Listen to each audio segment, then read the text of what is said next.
control, I have lapel control, all right? And they're on opposite sides of the body. All right? I got sleeve on his right side and lapel on his left. So the first thing I'm going to worry about doing, and he's going to make posture here exactly perfect, just right here on your torso. So, when we come down, basically we're kind of ending in this position here. He's going to set his posture straight because he doesn't want to be broken down. He's not going to get super far because I still have my grips. I can keep some tension, but I actually want him to posture up a little bit and start to get set for passing. This is good. And if you guys notice, he's staggered his grip here. One high, one low. All right? So my first step, once he takes this position, he's got his posture up, he's starting to think about passing. I'm going to change my grip so that I'm controlling one side of his body. All right?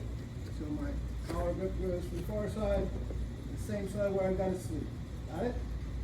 From here, I'm going to open my foot on the free side, escape my hip.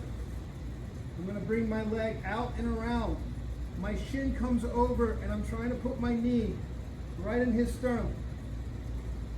Once I have my knee in his sternum, it will be my job to insert my hip. So my knee goes forward and my arms go backwards. And you can see this is not comfortable for him. I'm basically pushing his spine through his back.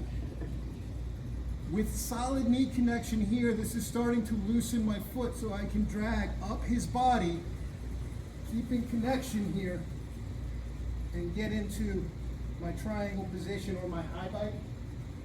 Still controlling his sleeve. Look, just come one arm over, one arm under, passing. Once you get here, hold his arm in place, trap with your elbow, and control his head 2-on-1, just like this. And this is where you're going to stop.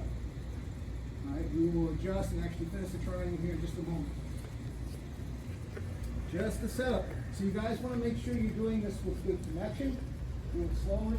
Don't worry about trying to whip your leg around there. Fast speed's not the answer here. I want to make sure I'm keeping some degree of pressure on this person as I'm doing, as I'm doing my setup. All right? I don't want to lose connection for speed. I want to keep connection and I can go at whatever tempo will work. All right? So we've landed here. First thing, he's made his posture.